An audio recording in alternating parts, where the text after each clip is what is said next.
মানুষ আবির্ভূত হয়েছে তা তো আমার আগে জানা ছিল।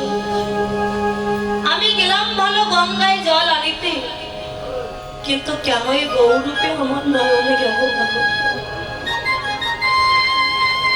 এই জগতে শুধু আমি নই রে, গোনা গরি গোনা রবি যে দেখেছে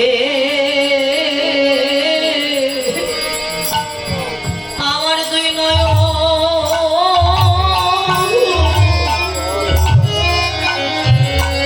আমার দুই নয়ন কোণে ওরে নাগরী রে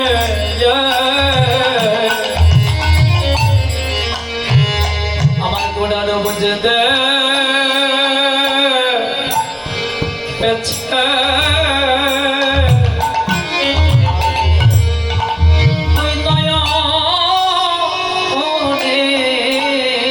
সে তো ভুলিবে না,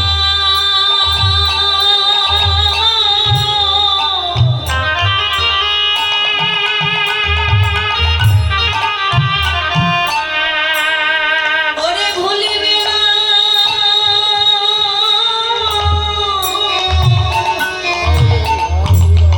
তাই জীবন গেলে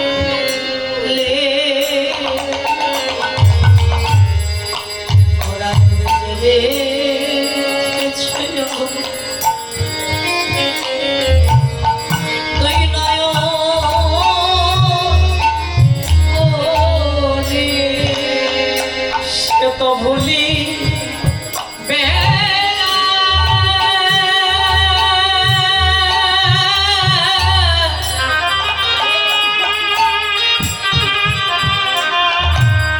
সে তো ভুলিবে না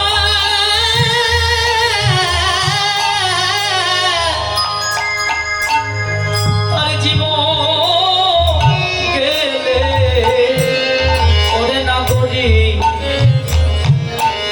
আমার গোড়ার বুঝেতে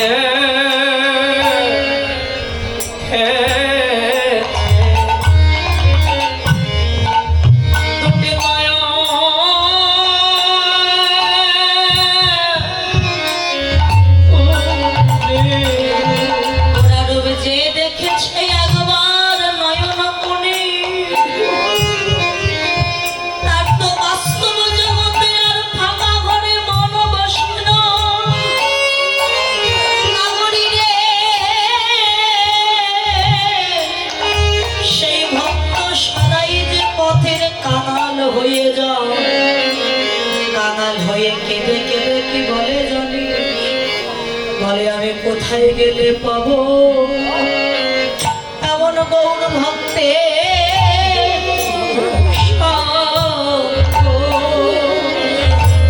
ওরে নাগরী নাগরী রে বলে আমি কোথায়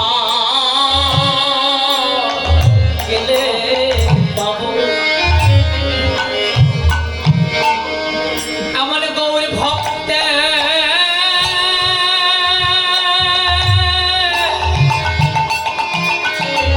গৌর ভক্তের সঙ্গ আমি কোথায় গেলে পাবো গৌর ভক্তের সঙ্গ সে যে নয়ন জালে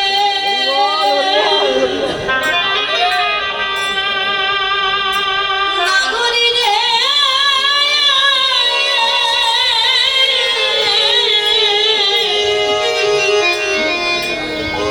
ওরে সে যে নয়ন জালে কেঁদে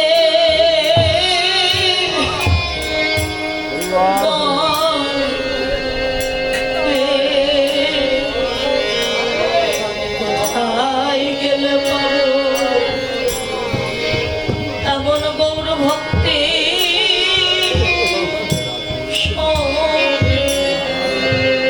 সে যে নয়নে জলে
কোথায় গেলে পাবো হরে গৌর ভক্তি সঙ্গ তার মানবী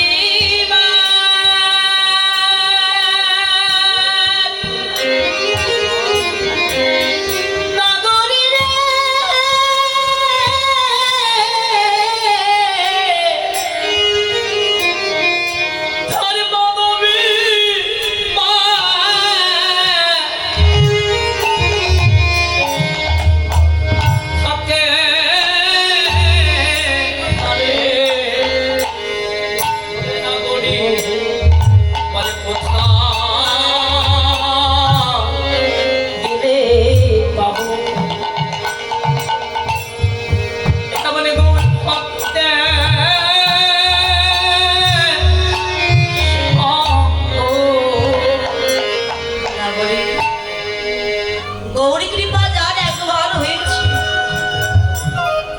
সে কি কোনোদিন আর ঘরে থাকতে পারে? পথের ভিখারি হয়েছে। আমার গৌর হরি এমনই কৃপাময় দয়াময়, যাকে কৃপা করে তার ধন পুত্র কেড়ে নিয়ে পথের কাঙাল বানিয়ে দিয়ে অবশেষে তাকে সারা জীবনের মতো বুকে জড়িয়ে ধরা।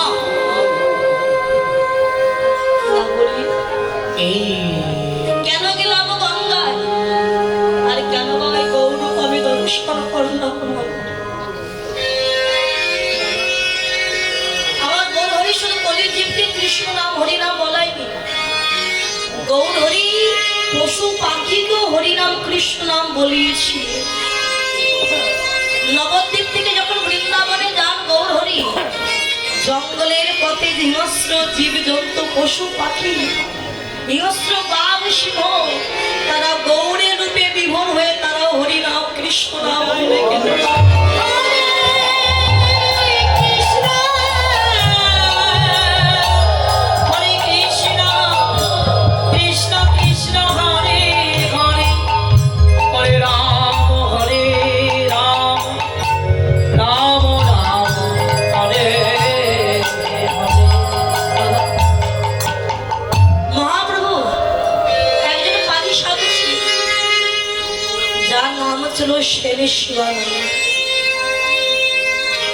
মহাপ্রভুর পারিষদ সে তো প্রসাদ মধ্যে গোবিন্দকে না সেবা দিয়ে নিজে কখনোই সেবা করতো না।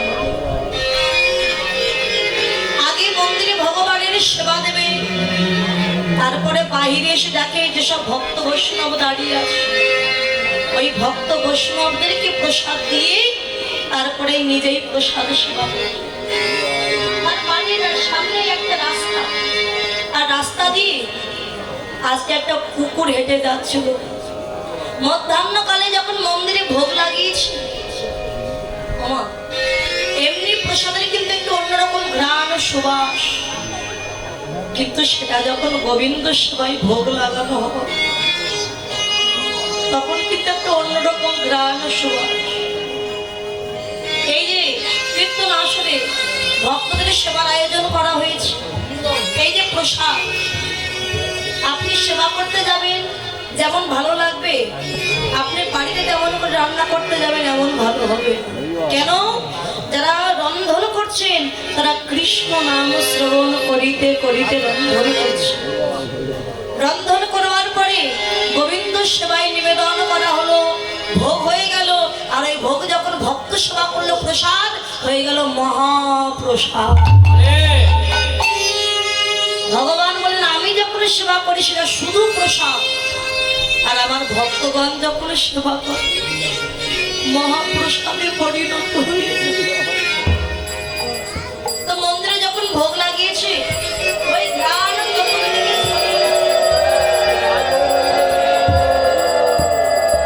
গ্রানটা শুকিয়ে কুকুরটা চিন্তা করছে এতদিন কত কিছু কি কত খাবার আমি খেয়েছি, কিন্তু এমন সুগন্ধযুক্ত এমন অমৃত মাখানো খাবারের আগে তো আমি খাই।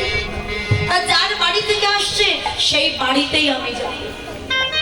ঘ্রাণটা শুকিয়ে শিবানন্দ পণ্ডিতের বাড়ির উঠানে গিয়ে দাঁড়িয়েছি।